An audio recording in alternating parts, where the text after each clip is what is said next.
Eu sou Elzo Porto e nasci em 10 de novembro de 1940, para não dizer minha idade. Sou esperto, hein? Filho de pai velho, ou não, idoso. Meu pai nasceu em 1888. De modo que quando eu nasci, ele já tinha uma certa idade.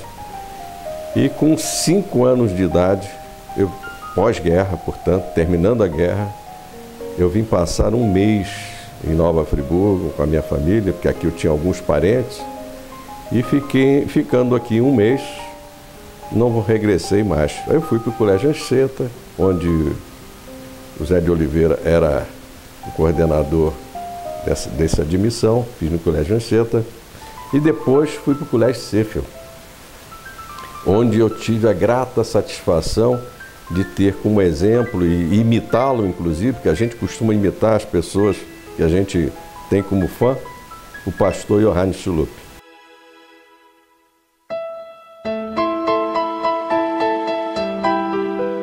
Quando terminou o ginásio, ia para o científico, eu tive com um colega que era de Friburgo, que estava tentando fazer vestibular de medicina. Já há 3 anos ele não passava, porque o vestibular era muito difícil, eram muitos candidatos, vinham do Brasil inteiro fazer esse vestibular. E ele tinha desistido de estudar. Eu estava estimulando ele e falei assim, não, vou me dar as minhas apostilas do cursinho. Me deu um bolo de apostilas.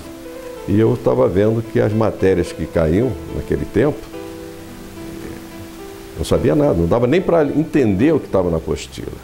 E se eu quisesse fazer medicina mesmo, e que talvez quem me estimulou inconscientemente, eu tinha um padrinho que era médico no Rio de Janeiro, então eu tinha que tomar uma decisão. Eu sempre tive uma ideia da medicina social, daquela medicina que não tinha distinção de classe social.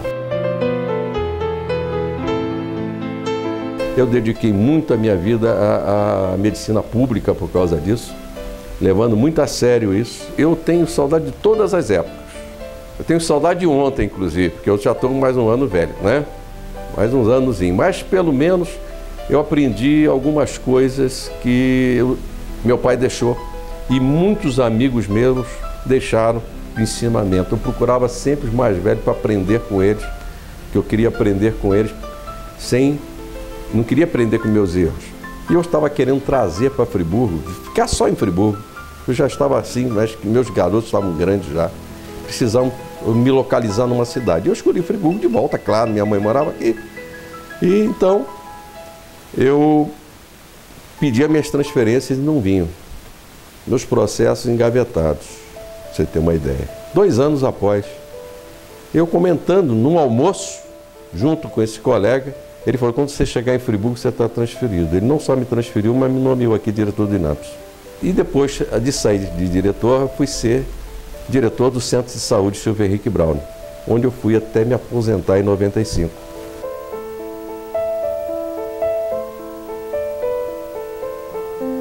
Fiquei sempre nesse labor meu aqui, tendo a oportunidade de lidar com meus amigos, que são numerosos, e fazer de cada cliente um amigo, e não um paciente em si, porque eu sempre acho que eu tenho que ver você na totalidade. Isso me ajudou a ser médico antes de ser cardiologista. Essa cidade eu escolhi maravilhosamente. Eu costumo dizer, quando eu saio daqui do país, vou visitar outros países, eu digo assim, olha, eu moro numa cidade maravilhosa, que se vocês descobrissem, invadir a minha cidade para morar lá. Porque não é possível você morar aqui na neve, você morar aqui com tanta conturbação, quando tem uma cidade maravilhosa que chama Nova Friburgo. Ainda não conseguiram destruir ela, por mais que fizeram. Nem a natureza, nem as pessoas que depois cederam aqui. Realmente viver aqui faz parte de estar bem, viu? E isso eu resumo dizendo para você que eu estou muito satisfeito de estar aqui, ter vivido aqui, ter criado a minha família aqui. Aprendi em alemão, né? Porque aqui a gente aprendia alemão em Friburgo antigamente, que traduzido era um pensamento do Gellert, que significa viva, para quando você morrer, ter levado a vida que gostaria de ter vivido.